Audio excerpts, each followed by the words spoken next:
Hello hello hello hello.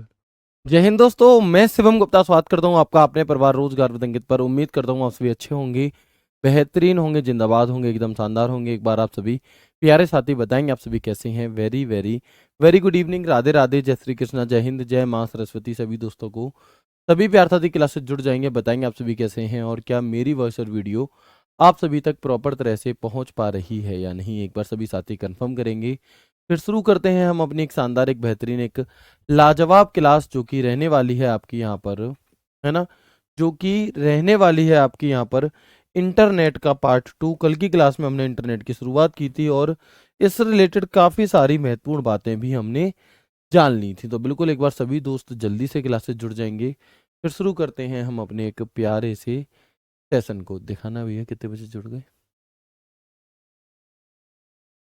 बहुत बढ़िया, अभी जुड़ रहे हैं सभी दोस्त लगातार। तब तक मैं आप लोगों को याद कर लेता हूँ कौन कौन है हमारे साथ। सुलेखा जी हैं, देवेंद्र जी हैं, मोनिका जी हैं, यश हैं, सौरभ हैं, बहुत बढ़िया, अल्पा हैं, तरुण, चीकू, लवकुश, स्वरूप, आदित्य, प्रेम, विवेक, आकाश, अनुराग, प्रियांश, प्रतिभा, बहुत बढ़िया, दीक्षा, रिंकू, विकास। सभी दोस्त एक बार जल्दी से क्लास से जुड़ जाएंगे, फिर शुरू करते हैं हम अपने सेशन को। और लगभग बच्चे जुड़ चुके हैं।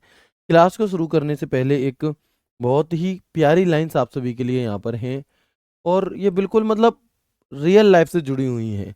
जैसे कि एक आपके व्यक्ति हुए जिनका नाम है ड्वेन जॉनसन। इन्होंने कहा कि सफलता क्या होती है ना, जब I am always asked what is the secret to success but there are no secret, यानी कि सफलता का कोई सीक्रेट नहीं होता। अगर आपको जीवन में सफल होना है तो आपको सबसे पहले हम्बल रहना सीखना होगा। दूसरी चीज, आपको बहुत ज्यादा भूखा रहना होगा। आपके अंदर एक भूख होनी चाहिए। भूख क्या, रोटी की नहीं जी, आपको भूख होनी चाहिए कुछ कर गुजरने की। आपको भूख होनी चाहिए आगे बढ़ने की, जहां पर आप मौजूद हैं उससे। आपको भूख होनी चाहिए अपने मम्मी पापा के सपने को पूरे करने की और अपने सपनों को पूरा करने की, ठीक है। और साथ ही साथ, and always be the hardest worker in the room, यानी कि आप जिस भी रूम में हैं आपसे ज्यादा मेहनती व्यक्ति उस रूम में ना हो। ये कोशिश अगर आप करोगे तो आप जरूर और निश्चित तौर पर सफल हो रहे होंगे। जिस लाइब्रेरी में बैठ करके आप पढ़ रहे हो, जिस रूम में बैठ करके आप पढ़ रहे हो, आप कोशिश करो, अगर आप थोड़े कमजोर हो तो कोशिश करो जो आपसे भी होशियार हो उससे भी होशियार होने की, या उससे भी ज़्यादा मेहनत करने की। तो ऑलवेज अगर आप इन चीज़ों को ध्यान में रखेंगे, जितने ज़्यादा हम्बल रहेंगे, आप देखेंगे जितने भी बड़े से बड़े व्यक्ति हुए जिन्होंने बहुत ही ज़्यादा नाम कमाया या बहुत बड़े मुकाम पर पहुंचे, वो हमेशा हम्बल रहे। थोड़ी सी कोई जॉब पा लेने से, थोड़ा सा पैसा आ जाने से जो एटीट्यूड, अदाबाजी इंसान के अंदर आ जाती है, वही उसके नाश का कारण बनती है, ठीक है। तो वो चीज़ आपके अंदर कभी भी नहीं आनी चाहिए। जितने हम्बल आप रहेंगे उतनी ऊंचाइयों पर आप अपने आप जाएंगे। आपको बहुत ज़्यादा मेहनत नहीं करनी पड़ेगी, अन्यथा मेहनत तो सभी कर रहे हैं। आप देखते होंगे कि मेहनत तो हर कोई कर रहा है। आपके साथ बहुत सारे बच्चे पास आउट हुए, है ना। जैसे टीचर, हमारी तरीके बहुत सारे टीचर्स हैं, बट क्या बहुत सारे टीचर ऐसे हैं जिन्हें मतलब पहचान नहीं मिल पाई या जिन्हें मौका नहीं मिल पाया? हो सकता है, वो हो तो सकता है, क्या होंगे मुझसे भी बहुत अच्छे अच्छे टीचर्स होंगे बट उन्हें मौका नहीं मिल पाया। उसका कारण कहीं ना कहीं इन्हीं सब चीज़ों में छुपा होता है कि प्रकृति हमें बढ़ाती है, ठीक है। सभी ने सेम जगह पढ़ाई करी, सब कुछ सेम है, लेकिन फिर भी एक व्यक्ति बढ़ जाता है, एक व्यक्ति पीछे रह जाता है। उसका कारण है उसका नेचर, उसकी हम्बलनेस, ठीक है। कि प्रकृति आपको कहाँ लेकर के जाना चाहती है और वो आपके कर्मों के अनुसार ही आपको लेकर के जाती है, ठीक है। तो शुरू करते हैं हम अपनी क्लास को बिना किसी देरी के। और हम इंटरनेट की बात कर रहे थे, और कल की क्लास में जो हमने लास्ट बात की थी वो की थी यूआरएल के बारे में। किसके बारे में? जो हमने लास्ट बात की थी वो हमने की थी यूआरएल के बारे में। तो यूआरएल की फुल फॉर्म क्या होती है? हम कहेंगे यूनिफॉर्म रिसोर्स लोकेटर होती है। क्या होती है? यूआरएल की जो फुल फॉर्म होती है वो होती है हमारी यूनिफॉर्म रिसोर्स लोकेटर। अब हम बात करते हैं क्या, है ना, अब हम बात करते हैं यहाँ पर किस चीज़ की? यूआरआई की। तो यूआरआई की फुल फॉर्म क्या होती है ना। अब एक भाई का मैंने कल टेलीग्राम डाउट ग्रुप में कमेंट पढ़ा, तो उनका कहना था कि सर इन चीज़ों को और गहराई में एक्सप्लेन करो कि ये चीज़ें कैसे काम करती हैं। तो भाई मेरे, तुम्हें इंजीनियर नहीं बनना, तुम्हें दिल्ली पुलिस कांस्टेबल में जॉब लेनी है और अपने सारे क्वेश्चन सही करने हैं। जब तुम्हारी जॉब लग भी जाएगी तब भी तुमसे कोई ये नहीं पूछेगा कि इंटरनेट कैसे काम करता है, एमएस वर्ड कैसे काम करता है, ये तो पूछ लेगा, एक्सेल कैसे काम करता है, बट वो नहीं पूछेगा। तो हम वहाँ पर बहुत ज़्यादा समय अपना नहीं लगाएंगे, इसलिए मैं बहुत ज़्यादा खोल करके नहीं पढ़ा रहा हूँ। अन्यथा इंटरनेट टॉपिक ही 1 महीने तक पढ़ाया जा सकता है, लेकिन जिस चीज़ की जितनी नीड है उस हिसाब से हमें चीज़ें करनी होंगी, ठीक है। तो यू आर एल नहीं है, ये यू आर आई है। और URI की फुल फॉर्म क्या होती है हमारी, तो हम कहेंगे यूनिफॉर्म रिसोर्स आइडेंटिफायर होती है। क्या होती है, यूनिफॉर्म रिसोर्स आइडेंटिफायर हमारी यहाँ पर होती है, ठीक है। तो a URI identifies the name and location of a file or resource in a uniform format. A URI represents the address or name of something on the internet such a website, file और service। यानी कि URI क्या है कि एक समान प्रारूप में फाइल या संसाधन और संसाधन के नाम और उसके स्थान की पहचान करने का काम करता है। कौन, URI। आई लगा हुआ है यानी कि आइडेंटिफायर है, यानी कि पहचानने का काम करेगा, ठीक है। यहां से आप इसे लिंक कर सकते हैं कि जहां पर भी किसी फाइल या उसके नाम या स्थान की पहचान करने की बात आएगी वहां पर हमारा आंसर URI हो जाएगा। URI इंटरनेट पर किसी भी चीज का पता यानी कि उसका एड्रेस और उसका नाम बताता है, जैसे कि कोई वेबसाइट, कोई फाइल या कोई सर्विस। URI मुख्य रूप से दो प्रकार के होते हैं, एक होता है URL और एक होता है URN। URL हम कल की क्लास में पढ़ चुके हैं, यूनिफॉर्म रिसोर्स लोकेटर, जो कि किसी भी वेबसाइट का, किसी भी फाइल का, किसी भी सर्विस का क्या बताता है हमें, किसी भी सर्विस, किसी भी फाइल का, किसी भी वेबसाइट का पता हमें बताता है। जबकि जो URN होता है ये यूनिफॉर्म रिसोर्स नेम होता है और ये हमें उस वेबसाइट, उस फाइल का नाम बता रहा होता है। क्या नाम बता रहा होता है, ठीक है जी। कुछ वन लाइनर इन तीनों से रिलेटेड आप देख लेंगे, अंतर क्या है। तो URL हमेशा किसी संसाधन का स्थान यानी कि लोकेशन बताता है। URL always gives the location, क्योंकि उसके नाम में ही लोकेशन आ रही है, उसकी फुल फॉर्म में ही शब्द आ जा रहा है, यूनिफॉर्म रिसोर्स लोकेटर। आगे बढ़ेंगे, URN gives only a name of the resource but not the location.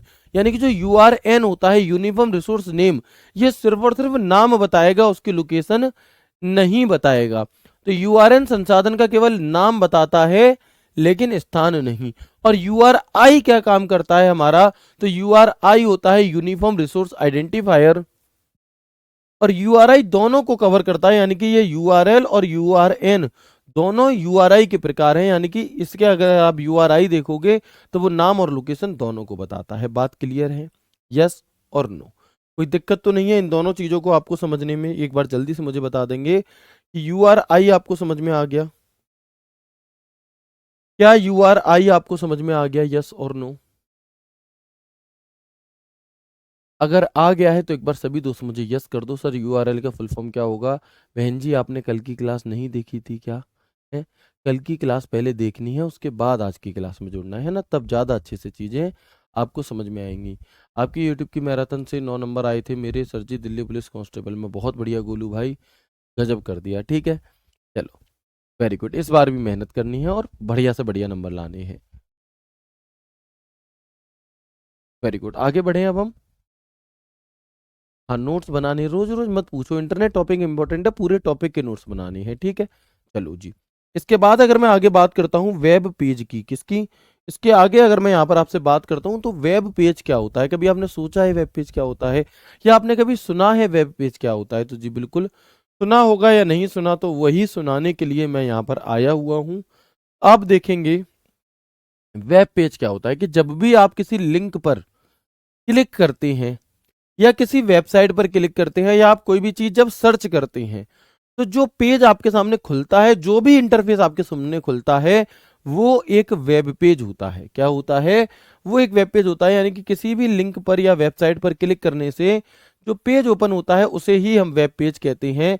Web page, the page which opens by clicking on any link website is called web page. एक single page को web page कहा जाता है जिनमें विभिन्न प्रकार की जानकारी स्टोर होती है। यानी कि एक जो सिंगल पेज होता है उसे ही वेब पेज कह दिया जाता है, जिसके अंदर अलग अलग क्या होती है, हमारी जानकारियां दी रहती हैं, ठीक है जी। अच्छा, इसके बाद एक दूसरा शब्द आता है वेबसाइट। तो वेबसाइट क्या है जी, collection of web pages are called website. यानी कि जो कलेक्शन ऑफ पेजेस होते हैं, वेब पेज होते हैं, बहुत सारे वेब पेजेस को मिला करके क्या बन जाता है, आपका वेबसाइट बन जाती है ना। बहुत सारे वेब पेजेस को मिला करके क्या बन जाती है, वेबसाइट बन जाती है। तो वेबसाइट क्या होता है जी, वेबसाइट क्या चीज है, तो वेब पेजों का समूह या संग्रह वेबसाइट होता है। A group of web pages is a website. Website को होस्ट करने वाले कंप्यूटर को हम वेब सर्वर कहते हैं। यानी कि वेबसाइट जिस मेन कंप्यूटर में चलाई जा रही है उसे हम क्या कहते हैं, उसे हम वेब सर्वर कहते हैं। जब दो या दो से अधिक वेब पेज को एक साथ लिंक किया जाता है तो उन वेब पेज के ग्रुप को ही हम वेबसाइट कह देते हैं। जैसे आप किसी एक लिंक पर क्लिक करते हो कुछ और खुल जाता है, किसी और पर क्लिक करते हो कुछ और खुल जाता है, तो उन सभी वेब पेजेस को जब हम आपस में कनेक्ट कर देते हैं फिर वो एक वेबसाइट आपकी होती है। तो व्हेन टू और more web pages are linked together the group of those web pages is called a website. सभी वेब पेज आपस में कैसे होते हैं, लिंक होते हैं, यानी कि all web pages are linked in each other. ठीक है जी। तो जितने भी हमारे क्या होते हैं, वेब पेजेस होते हैं, वे सभी के सभी आपस में आपके लिंक रहते हैं। तो बस वेबसाइट, वेब पेज, इनके बारे में इतनी इतनी ही जानकारी आपको जाननी है, क्योंकि इतनी जानकारी आपसे पूछी जाती हैं। आवाज हमारी तरफ से एकदम बिल्कुल मधुर आ रही है, आप अपनी साइड से चेक कर लीजिए थोड़ा सा। ठीक है भैया, इधर से आवाज बाकी सभी बच्चों के पास परफेक्ट जा रही है।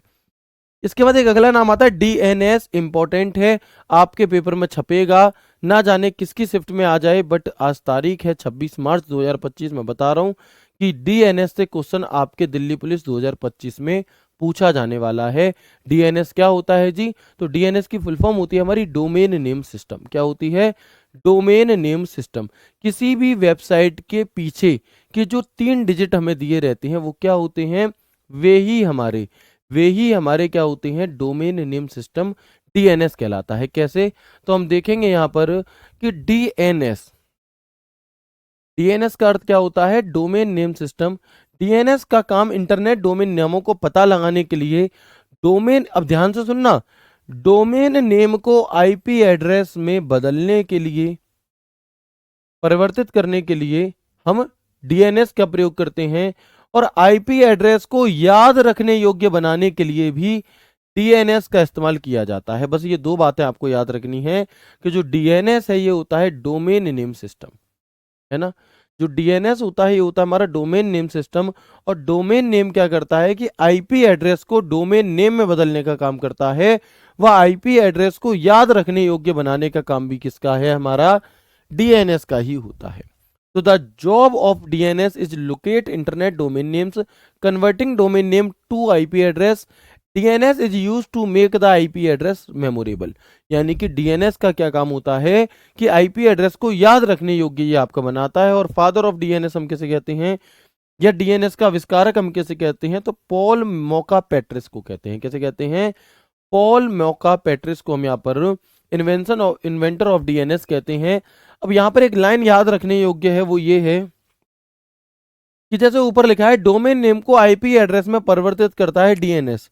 यहाँ पर एक लाइन और याद रखना कि आईपी एड्रेस, डोमेन नेम को आईपी एड्रेस में, और आईपी एड्रेस को डोमेन नेम में, आईपी एड्रेस को डोमेन नेम में कन्वर्ट करने का काम भी डीएनएस का ही होता है। कन्वर्ट करने का काम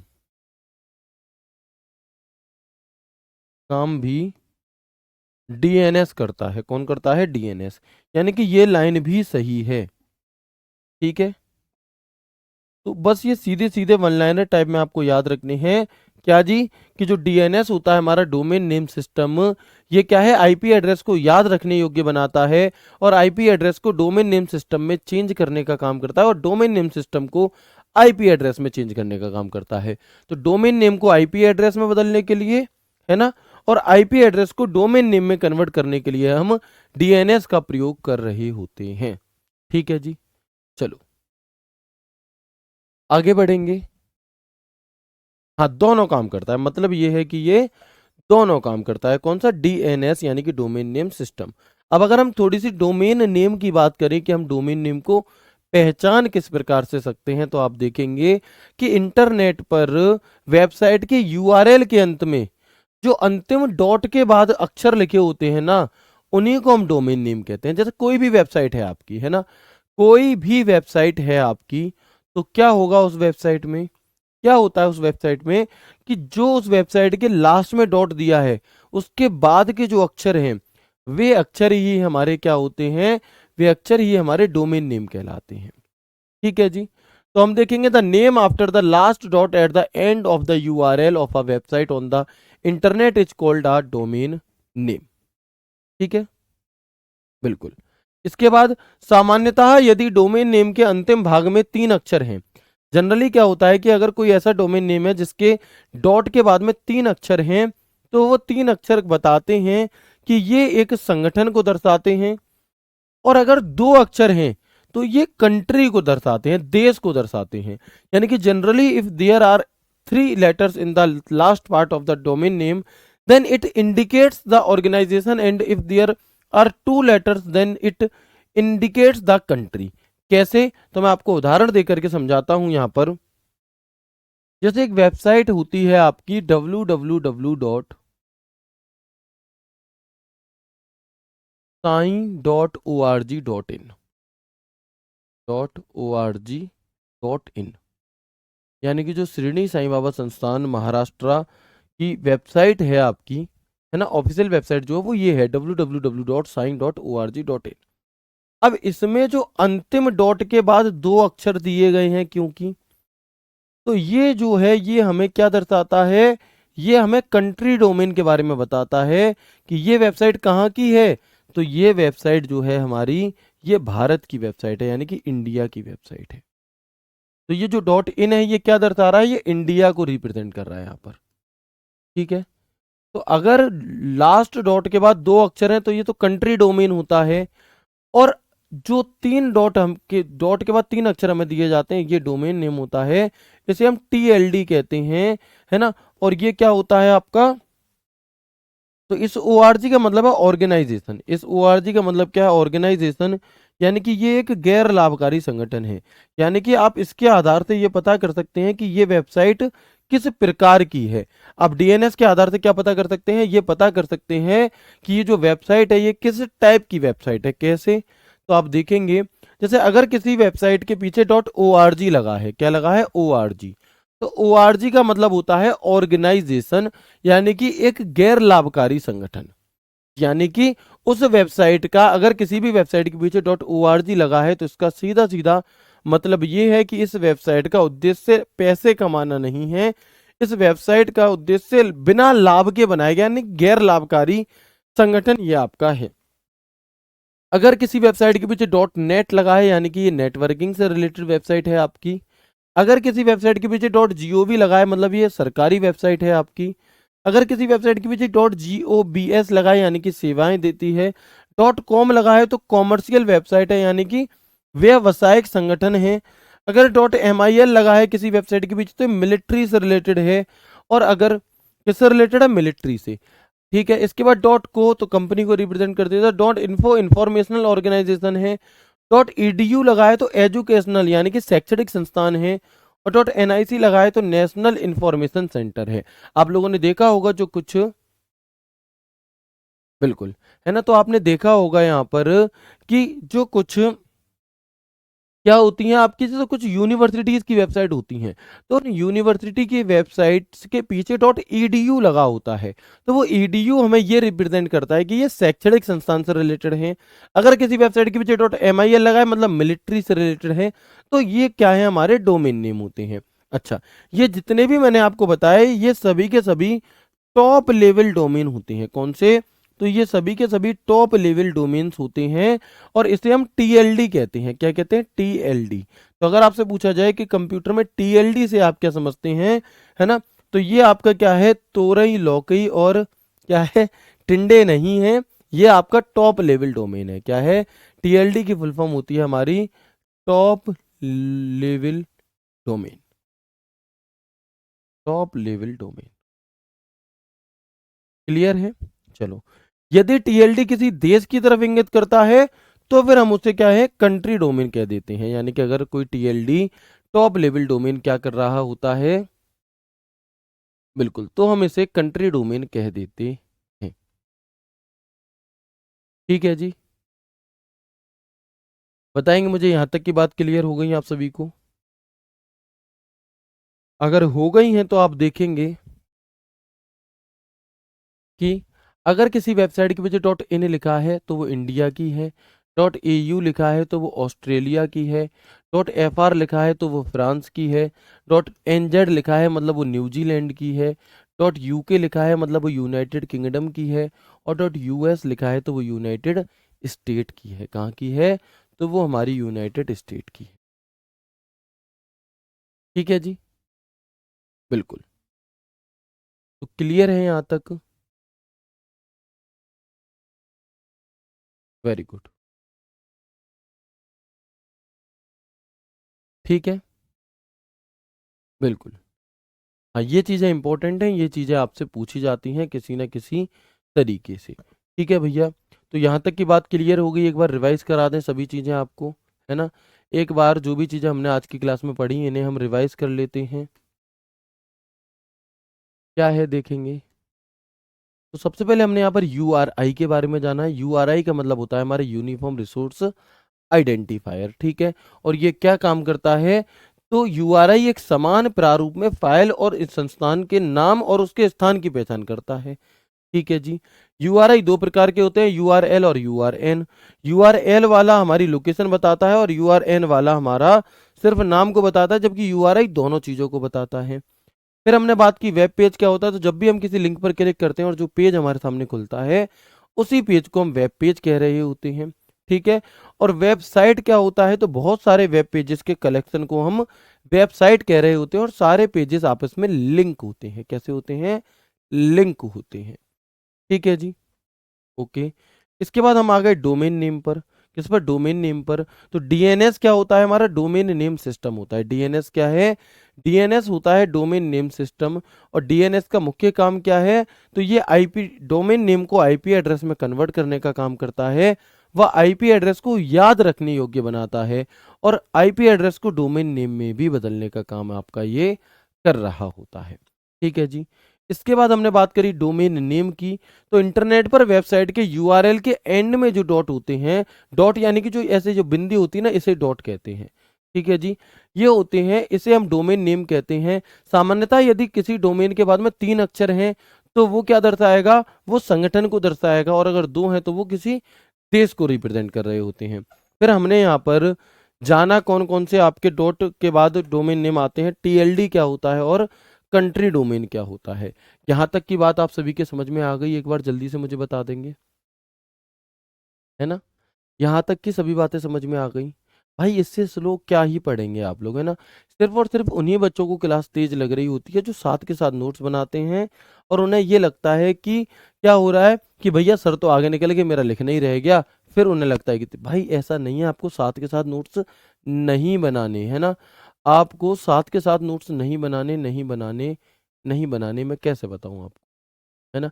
अब कई सारे बच्चे तो इसी चीज को लेकर के संकोच में हैं कि मतलब बहुत सारों की तो तैयारी भी हो गई आधे से ज्यादा, और बहुत से इसी बात को लेकर के संदेह में है कि सर मैं नोट्स बनाऊं या नहीं बनाऊं।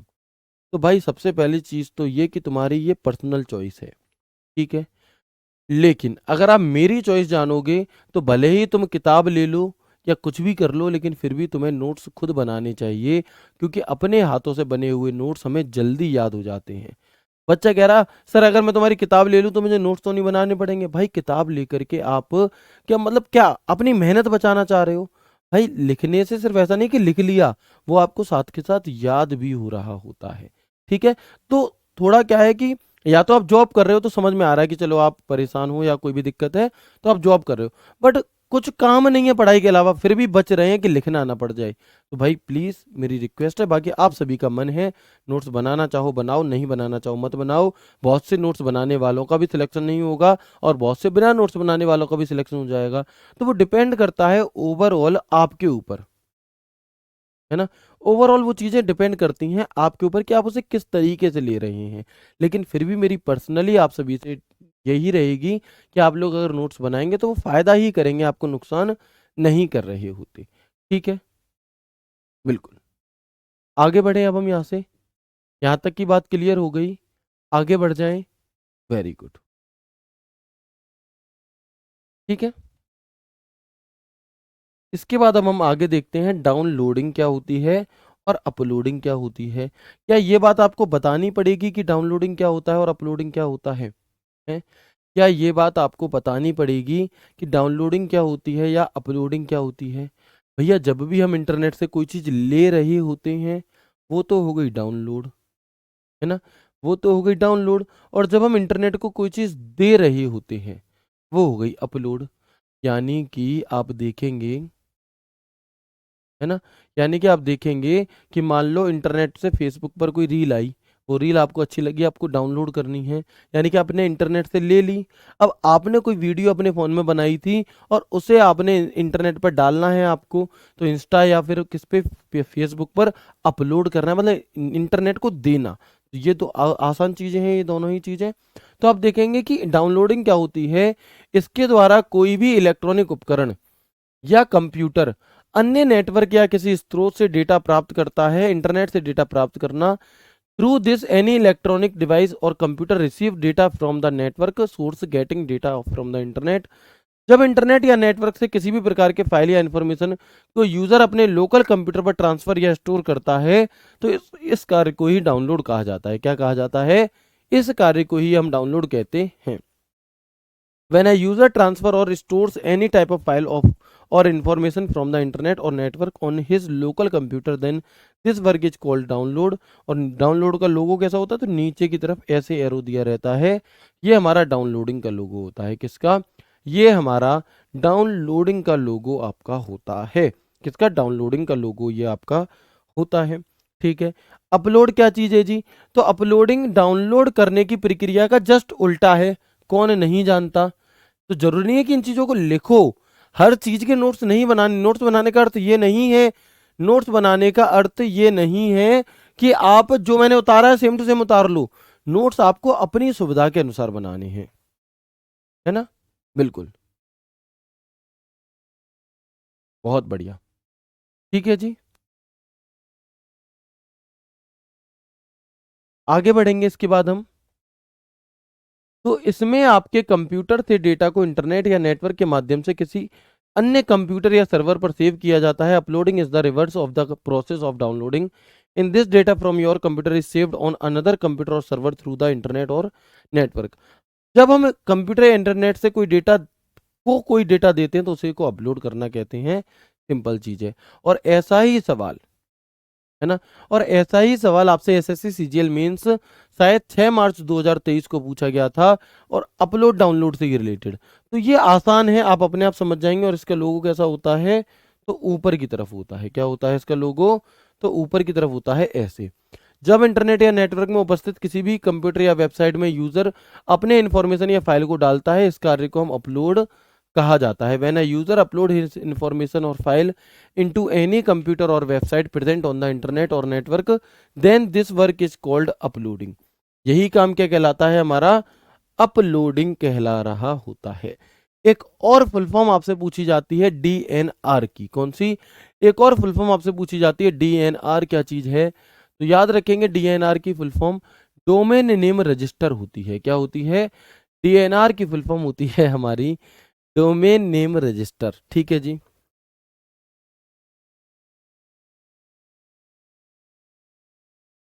ठीक है, बताएंगे यहाँ तक क्लियर है?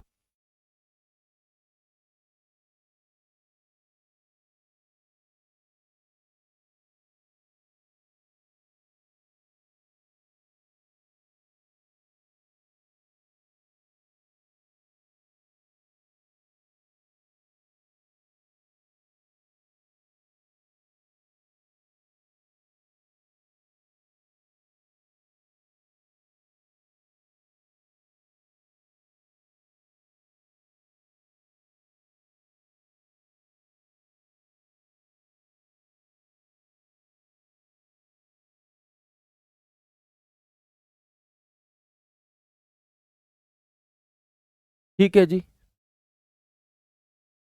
इसके बाद हम देखेंगे डीएनआर क्या है जी। तो डोमेन नेम रजिस्टर हम इसे कहते हैं। इंटरनेट के प्रयोग हेतु डोमेन नेम प्रदान करने वाली जो संस्था होती है वो आपकी क्या है? डीएनआर। प्रत्येक व्यक्ति या संस्था को इंटरनेट पर एक विशेष डोमेन नेम प्रदान करने हेतु प्रयोग किया जाता है। किसका? डीएनआर, यानी कि डोमेन नेम रजिस्टर का। किसका? तो जैसे आप देखेंगे कि किसी भी वेबसाइट को डीएनआर डोमेन नेम चाहिए होता है, तो उसके लिए क्या होगा हमारा? उसके लिए डीएनआर यानी कि domain name register, domain name providing organization for internet use to provide a special domain name to every person और organization on the internet. Internet के प्रयोग हेतु डोमेन नेम प्रदान करने वाली जो संस्था होती है उसे हम डोमेन नेम रजिस्टर्स कह रहे होते हैं। तो यहाँ तक की बातें एक बार क्लियर हैं। यस और नो करके मुझे दोबारा बता दो। आप कहते होगे सर बहुत परेशान करते हो यस नो करके, बट मुझे क्या है कि मुझे पता होना चाहिए आप लोगों को चीज़ें समझ में आ रही हैं या नहीं आ रही है ना। बिल्कुल। ठीक है। तो अब हम यहाँ पर कुछ वन लाइनर मैं आपको देने वाला हूँ सीधे सीधे, जिन्हें कुछ समझने की जरूरत नहीं, अपने आप आपको समझ में भी आएंगे और अपने आप आपको याद भी होंगे, कि some important facts related to internet, internet से संबंधित कुछ महत्वपूर्ण तथ्य जो आपको पता होने चाहिए, है ना, जो आपके पता होने चाहिए।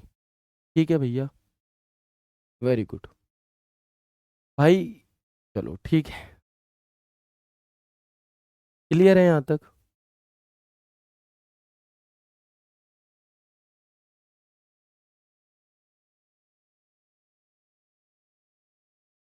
आगे बढ़ जाएं।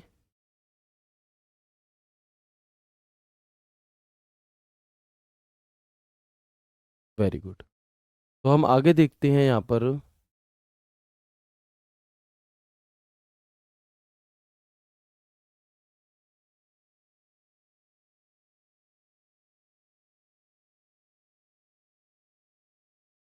Very good. ठीक है, तो हम आगे बढ़ते हैं और देखते हैं अब यहाँ पर क्या है, कुछ इंपॉर्टेंट फैक्ट्स इंटरनेट से रिलेटेड। ठीक है जी। सबसे पहली चीज, वर्ल्ड वाइड वेब डे कब मनाया जाता है? कौन सा? WWW दिवस कब मनाया जाता है? क्या आपको पता था आज से पहले? इसमें बहुत सारे फैक्ट आपको ऐसे मिलेंगे जो आपने किसी इससे पहले नहीं आपको पता होंगे, तो मुझे बताओ एक बार जल्दी से कि WWW डे कब मनाया जाता है?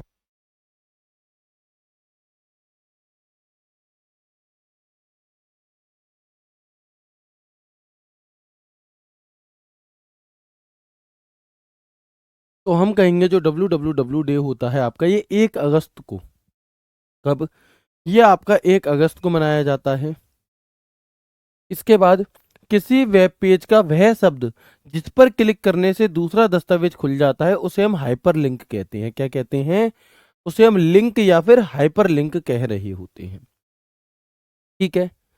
तो the word on a web page which when clicked opens another document is called hyperlink. इसे हम शॉर्टकट में सिर्फ लिंक भी कह देते हैं।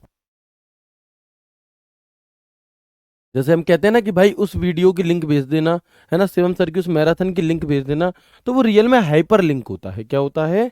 हाइपर लिंक, जिस पे क्लिक करने से कोई दूसरा पेज खुल जाता है। वेब पेज को लिखने के लिए जो आप, मैंने आपको वेब पेज बताया था ना, हम जब भी किसी भी वेबसाइट पर क्लिक, किसी भी लिंक पर क्लिक करते हैं तो जो पेज हमारे सामने खुलता है उसे हम वेब पेज कहते हैं। अब वेब पेज को बनाने के लिए हमें क्या क्या चीज़ की जरूरत पड़ती है, कैसे बनते हैं वेब पेज?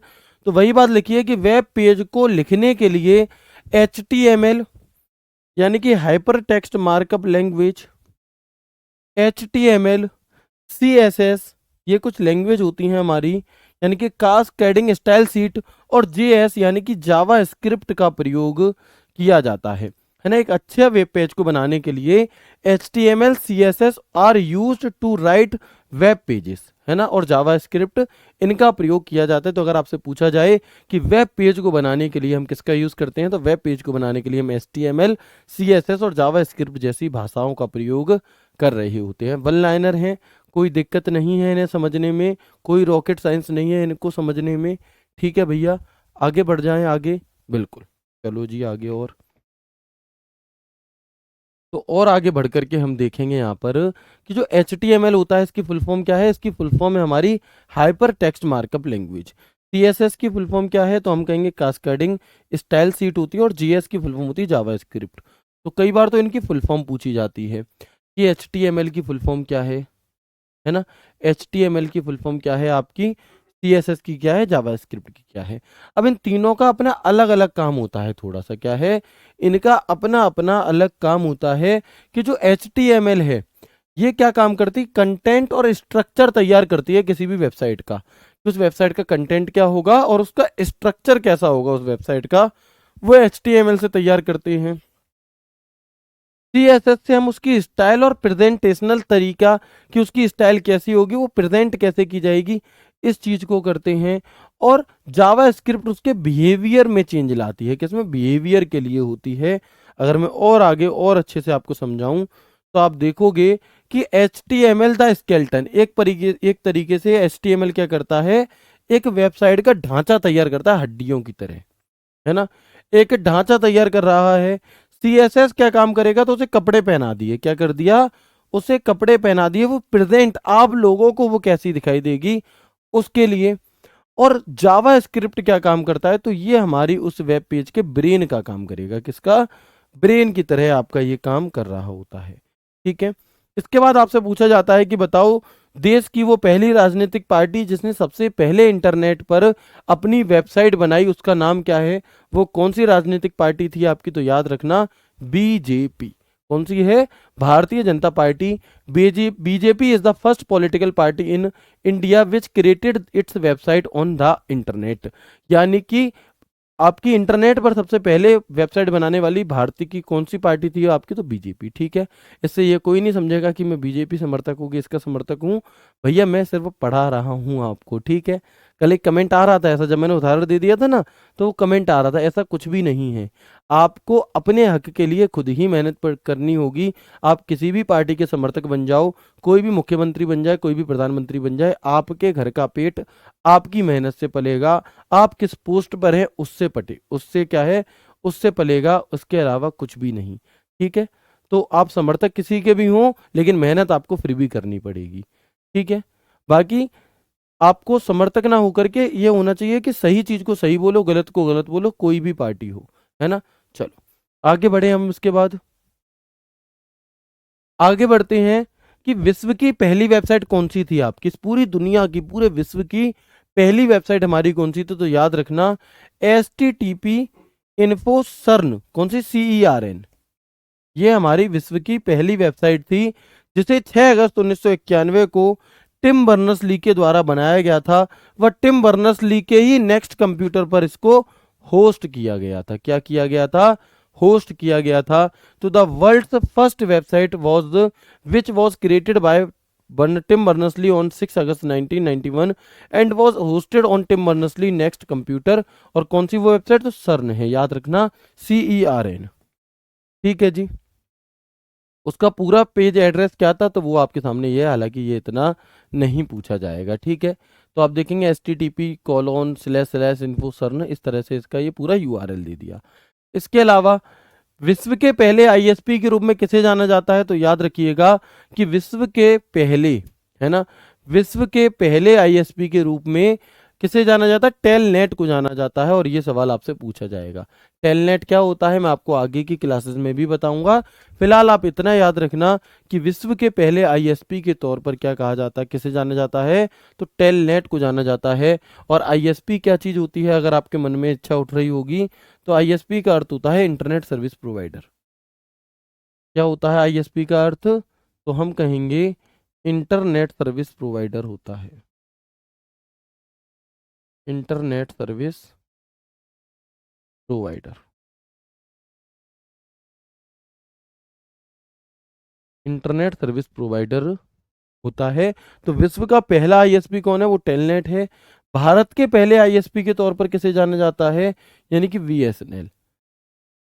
वी फॉर बकरी नहीं है ये वी फॉर वकील है। तो इसकी फुल फॉर्म होती है हमारी विदेश संचार निगम लिमिटेड। क्या होती है इसकी फुल फॉर्म, इसकी फुल फॉर्म होती है हमारी विदेश संचार निगम लिमिटेड, विदेश संचार निगम लिमिटेड। विश्व में इंटरनेट की आधिकारिक शुरुआत कब की गई थी, तो याद रखना 1 जनवरी 1983 को हुई थी। कब हुई थी, अगर मैं आपसे पूछूं इस पूरी दुनिया में विश्व में सबसे पहले इंटरनेट की शुरुआत कब हुई थी, तो वो the official launch of internet in the world took place on 1 जनवरी 1983। कब, 1983 में। ठीक है, ISP क्या होता है, इंटरनेट की सर्विस प्रोवाइड करने वाली। जो आप और हम तक इंटरनेट आता है, जो एयरटेल कंपनी, ये सभी चीजें क्या है, ये सभी चीजें हमारी ISP हैं। ये जो कंपनियां हैं ये हमारी ISP हैं। ठीक है, चलिए इसके बाद भारत में इंटरनेट की आधिकारिक शुरुआत कब हुई थी, तो भारत में जो इंटरनेट की शुरुआत है वो 15 अगस्त 1995 को हुई। कब हुई, ये फैक्ट है सीधे सीधे, और इन्हें आपको ऐसे हाथ रख करके याद करने की जरूरत नहीं है। इन्हें अगर आप 2 से 3 बार ध्यान से पढ़ भी मात्र लोगे तो ये आपके दिमाग में फिट हो जाएंगे, इस बात की गारंटी है। तो पूरी दुनिया में 1 जनवरी 1983 को, ठीक है, लेकिन भारत में इंटरनेट कब चला? तो आपका 15 अगस्त 1995 को। और किसके द्वारा? तो VSNL यानी कि विदेश संचार निगम लिमिटेड के द्वारा। किसके द्वारा? विदेश संचार निगम लिमिटेड के द्वारा। इसके बाद हम देखेंगे वेबसाइट के पहले पेज को होम पेज या मेन पेज के नाम से जाना जाता है। यानी कि जब भी आप किसी भी वेबसाइट पर क्लिक करते हैं तो जो सबसे पहला पेज आपके सामने खुलता है उसे हम क्या कहते हैं? उसे हम वेब पेज या होम पेज कह रहे होते हैं। www की रीढ़ की हड्डी किसे माना जाता है? तो www की रीढ़ की हड्डी HTTP को जाना जाता है। किसे? HTTP। HTTP क्या होता है जी? तो ये एक प्रोटोकॉल होती है जिसके बारे में मैं आपको कल पढ़ाऊंगा। हाइपर टेक्स्ट ट्रांसफर प्रोटोकॉल क्या होगी? तो हम कहेंगे हाइपर टेक्स्ट ट्रांसफर प्रोटोकॉल होती है। हाइपर टेक्स्ट ट्रांसफर प्रोटोकॉल होती है HTTP की फुल फॉर्म। और अगर आपसे पूछा जाए कि बताओ www की रीढ़ की हड्डी किसे कहा जाता है, तो वो हमारा HTTP को कहा जाता है। इसके अलावा किसी वेबसाइट पर वापस से दोबारा जाने के लिए उपयोगकर्ता की पहचान करने के लिए हम किसका प्रयोग करते हैं? तो URL और कुकीज का प्रयोग हम कर रहे होते हैं। यानी कि URL और cookies are used to identify a user when he returns to a website. इसके बाद इंटरनेट डेटा को VLP में विभाजित किया जाता है। VLP क्या है जी? फुल फॉर्म याद रखनी है VLP की। Variable length packets. इंटरनेट के डेटा को मैंने कहा था ना छोटे छोटे पैकेट्स में तोड़ते हैं, तो वो क्या है? VLP यानी कि वेरिएबल लेंथ पैकेट्स। इंटरनेट पर सर्वर को होस्ट नाम से भी जाना जाता है। इंटरनेट को सर्वर पर होस्ट के नाम से भी जाना जाता है। इंटरनेट पर उपलब्ध सॉफ्टवेयर जो कि बग की निःशुल्क रिपेयरिंग करता है उसे पैच कहते हैं। क्या कहते हैं? कि free repairing of software bugs available on the internet is called patch. बस हम लगभग समाप्ति की ओर हैं। कुछ वन लाइनर थे जो मैंने आपको आज की क्लास में यहाँ पर दिए कि जब भी हम इंटरनेट पर कोई चीज जैसे आईडी पासवर्ड डाल करके खोल रहे होते हैं तो इस चीज को हम ऑथेंटिकेशन कहते हैं। और ये सवाल भी आपसे पूछा गया था। यानी कि जहां पर भी आप किसी चीज का एक्सेस लेने के लिए आईडी पासवर्ड का यूज कर रहे हो तो इसके लिए एक शब्द यूज होता है ऑथेंटिकेशन। कौन सा? ऑथेंटिकेशन। की क्या आप वही ऑथेंटिकेट व्यक्ति हैं जिसको इसका हक है, यानी कि जिसे इसकी आईडी पासवर्ड मालूम है? इस तरीके से, ठीक है। एक वेबसाइट से दूसरी वेबसाइट पर जाना क्या कहलाता है? ब्राउजिंग कहलाता है। क्या कहलाता है? ब्राउजिंग। और इंटरनेट ब्राउजिंग को नेट सर्फिंग भी कहा जाता है। यानी कि जो इंटरनेट ब्राउजिंग होती है इसको हम यहाँ पर नेट सर्फिंग भी कह देते हैं। यानी कि internet browsing is also called net surfing. ठीक है। इसके बाद आप इनसे मिल लीजिए, इंटरनेट की माता जी से। यानी कि आप इंटरनेट के पिताजी से तो मिल चुके हैं, है ना। इंटरनेट के पिताजी से तो आप मिल चुके हैं। कौन थे? विंट सर्व एंड रॉबर्ट डी कहान। ये है आपकी इंटरनेट की माता जी। इंटरनेट की जननी के रूप में किसे जाना जाता है? तो हम कहेंगे राडिया जॉय पार्लमैन को जाना जाता है। किसे? राडिया जॉय पार्लमैन को जाना जाता है, क्योंकि इन्होंने क्या किया था? इन्होंने एक STP प्रोटोकॉल बनाई थी। ठीक है, हालांकि वो इंपॉर्टेंट नहीं है। तो एक बार मुझे बताएंगे यहाँ तक की सभी बातें आपको क्लियर हैं? ठीक है। ये हो सकता है कि आपको अभी याद नहीं हुए होंगे। जो जो वन लाइनर मैंने आपको पढ़ाए हैं ये आपको समझ में तो आए, क्योंकि इनमें कुछ कठिन ऐसा था नहीं। लेकिन अभी ये आपको याद नहीं हुए होंगे। कैसे होंगे? 2 से 3 बार पढ़ोगे, ऑप्शन आएंगे, अपने आप एलिमिनेट करोगे और आंसर आएगा। ठीक है। क्या इंटरनेट का टॉपिक खत्म हो गया? जी नहीं, अभी खत्म नहीं हुआ है। अभी हम इंटरनेट की प्रोटोकॉल्स के बारे में जानेंगे। फिर हम इंटरनेट में वेब ब्राउजर क्या होता है उसके बारे में जानेंगे। फिर हम इंटरनेट के अंदर हमारा क्या कहते हैं सर्च इंजन क्या होता है उसके बारे में जानेंगे। फिर वेब ब्राउजर की शॉर्टकट कीज। मतलब अभी ये चैप्टर है और ये चैप्टर इंपॉर्टेंट है ना। ये चैप्टर काफ़ी इंपॉर्टेंट है, तो ध्यान से इसे पढ़ेंगे। पावर पॉइंट नहीं पढ़ाएंगे भैया, नहीं पढ़ाएंगे, क्योंकि यहाँ पर आपके पावर पॉइंट से क्वेश्चन नहीं पूछे जाते। ठीक है जी, चलो। तो और कोई मन में बात हो तो मुझसे पूछ सकते हैं, आप कह सकते हैं। ठीक है, फिर हम आगे बढ़ेंगे।